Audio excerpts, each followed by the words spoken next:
Welcome and a very good morning to you. It's a beautiful Monday and it's the morning view show Let's Talk segment with Wairimu. I'm very excited today because I and Kelvin have not been together for this show, but it's what it is, and I'm truly excited to be talking about business on a Monday because I know I'm preparing you for the journey ahead or for the week ahead. And with me I have a very beautiful lady here. She'll tell us who she is and what she does, and our conversation is about women in business. Karibu sana. Asante, Wairimu. My name is Njambi Kariuki. I'm currently in real estate business. I am the co-founder and director for Generations Arise Limited. We are currently situated at Kwasamaki area, which is on your way to Makutano. So that is where you can find us. Yeah.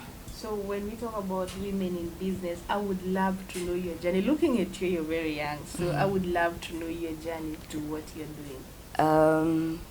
After campus, I did work for a microfinance. The industry didn't really speak to me. Then after that, I joined a cooperative that was in real estate. So that was the first time I was ever in real estate. One of the things I really enjoyed while I was working there was, the interaction with people, getting to know people's expectations, what are they looking for, what have they experienced before. So these were some of the things that really spoke to me, and I really had a good time interacting with people. So eventually I got to a place whereby I was like, you know what, now I have to, spread my wings out there, do something for myself.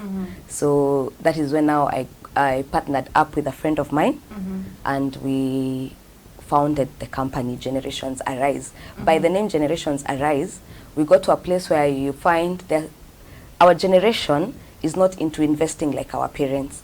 You'll find that the majority of investors is the generation of our parents, So we wanted these other generations to arise, because our generation right now is waiting to inherit.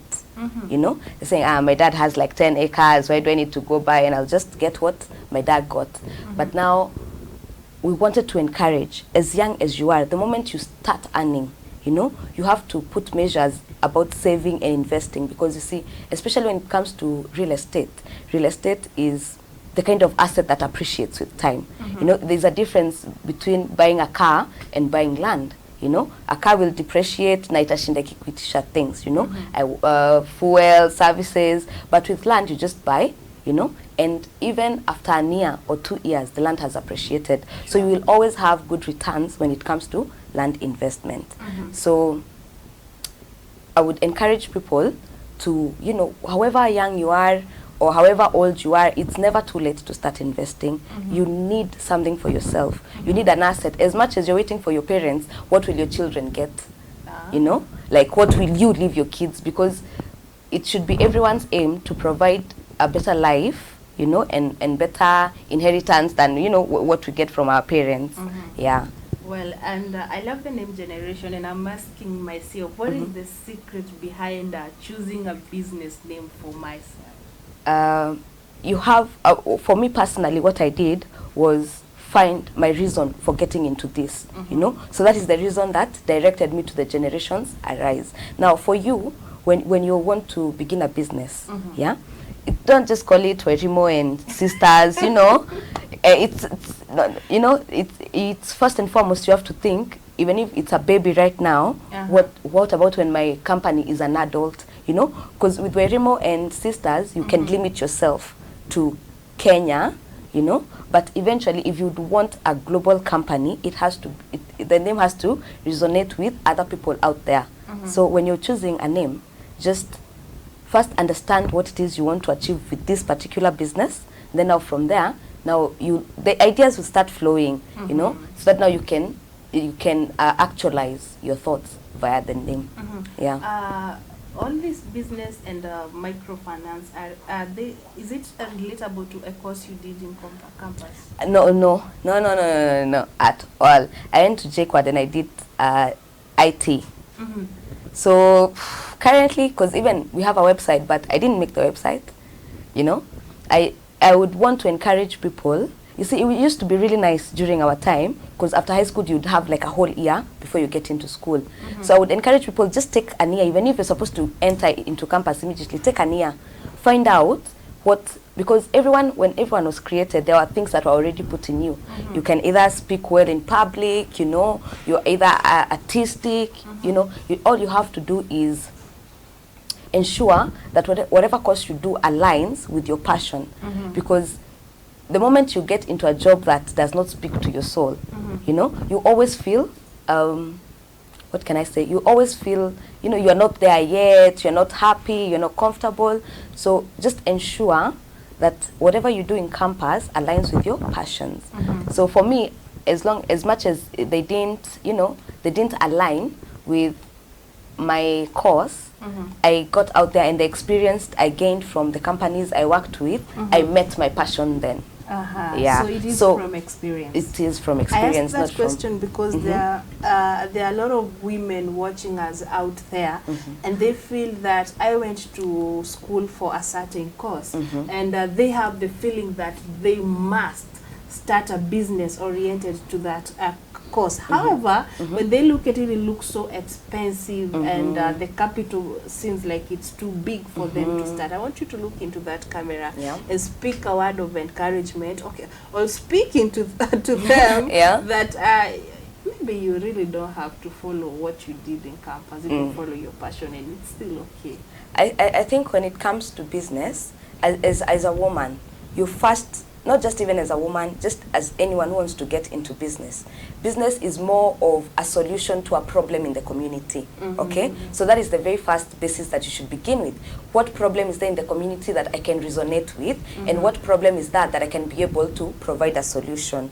So begin there, and don't put the heaviness of your of what you studied, you know, on the business you want to get into. So you can just use some of the things that you learned to just begin a business, but not confine yourself into that course that you did. So just out there, and ensure that when you're beginning the business, it is something you can wake up every day and do. Ask yourself, at 50, can I wake up in the morning and go and do the same thing I am doing right now in my 30s? You know, that is very important, because you can begin something and like 3-6 months down the line, you're like, I want to do something else. You know, like you keep trying so many things. No. So ensure that whatever it is you're getting yourself into, you can even do it at your latter years. Yeah, and something that you really have passion for, and even if you encounter whatever you encounter, you will still keep focus on your business. Yeah. I believe real estate is quite maybe demanding in terms of maybe funding to buy property to sell. So how does a woman get the funds, assuming maybe they were employed or they are just in the house and they want to start something but they don't have the capital? I would say people have this common phrase that they use: begin where you are with what you have.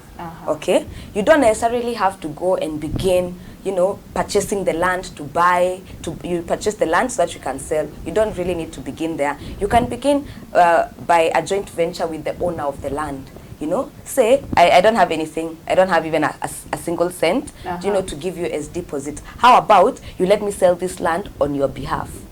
You know, you don't have, so you just tell the owner, I'll do this. Every time I get a client, I'll bring them here, you guys can talk and you can continue the transaction, you know. So now whatever joint venture you decide to get into with this person, then you can decide, you know, how you both of you can come into terms. What am I willing to give up? What are you willing to provide?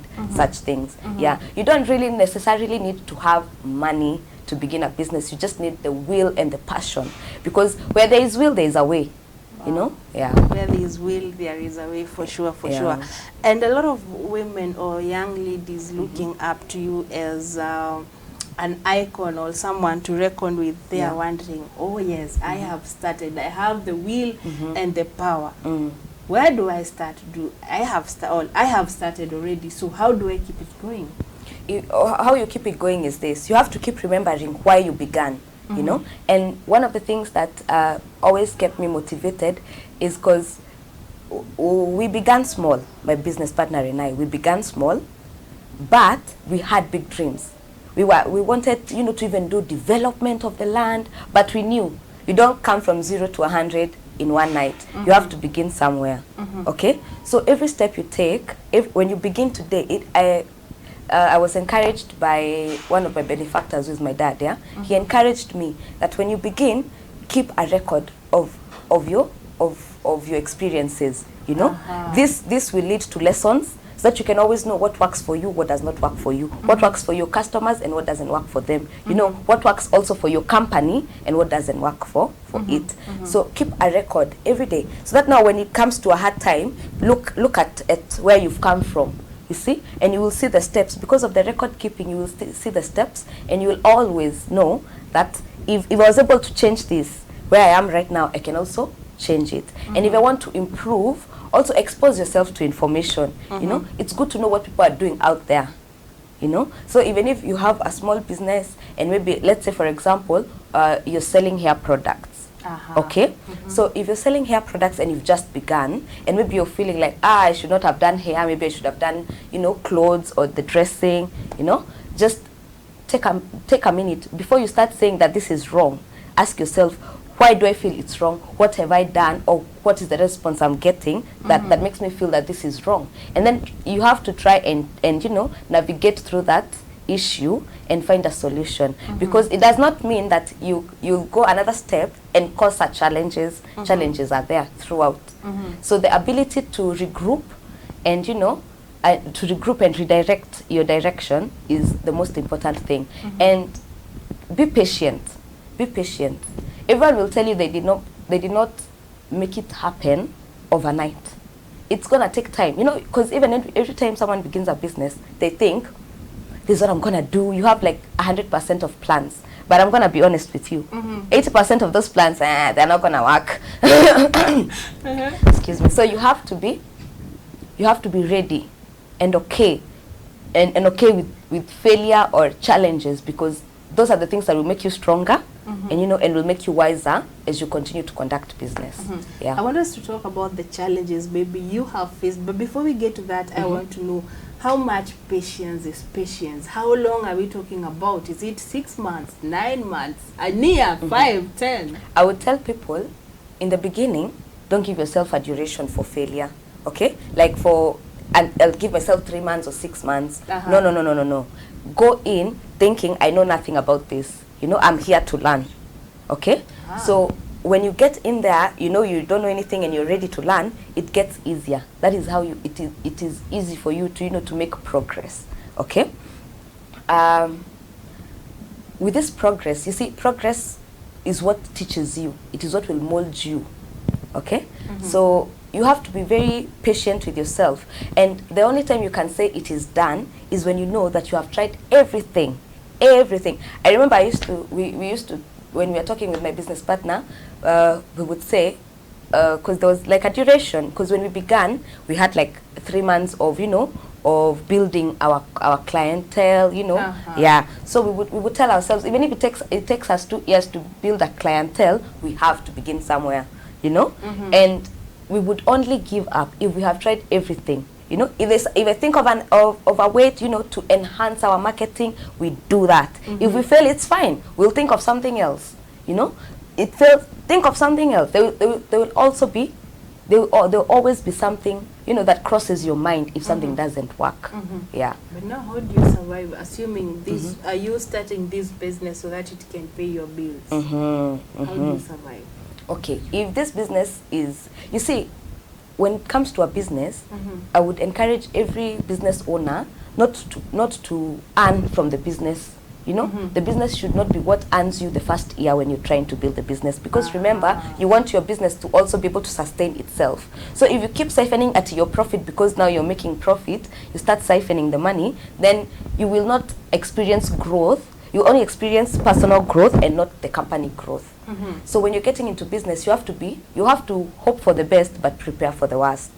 Yeah. So that is, don't give your business what can I say, expectations before you've gone in there and you've done everything. Now when the business can sustain itself, now think, now how can this business make it work for me? Now me as the owner, now how can I begin, you know, getting my profit, getting my dues, you know. Yeah. Ah, beautiful. You know, a lot of classes or business classes tell you that you have to put a salary for yourself when starting a business. So there's that person watching you and they are thinking, I'm starting a business to feed myself. So if that is the case, what kind of percentage should they kind of give themselves to keep the business running? I would say give yourself the least amount of money that you can survive on. Don't go extra, you know, because by the time you're starting a business, there's already an amount of money you already know you can survive with, you know. So that is, you get that money and say, can I survive with at least even 80% of what I used to survive with? You know, ask yourself those questions and be very honest with yourself, because you see, this is just the beginning. It's just the beginning. Just like even when a mother gives birth, it doesn't expect the child to, you know, take care of her.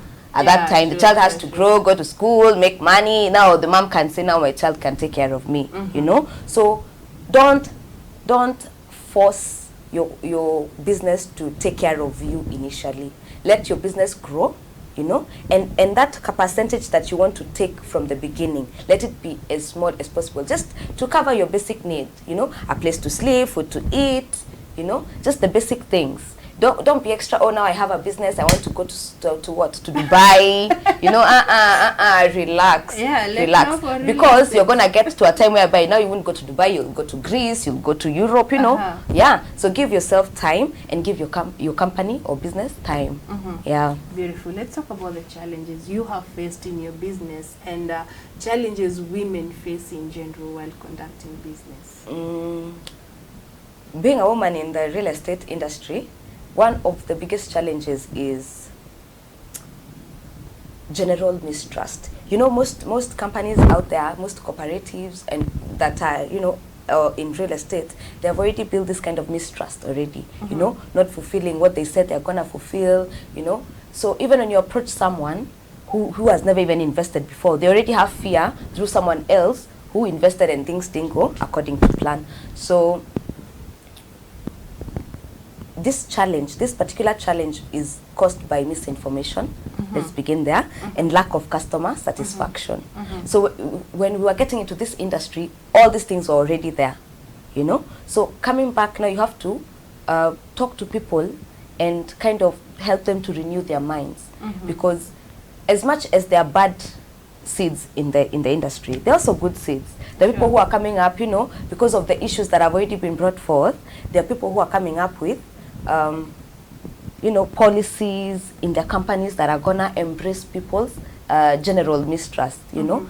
They'll take you step by step, you know, every information is correct, that, you know, I'll give you information, I tell you the land is 300 meters from the road. It is 300 meters from the road. Not that when you come there and then we go like 3 kilometers in, then you're wondering, you know, because that even will make you as the business person lose a client because of the misinformation.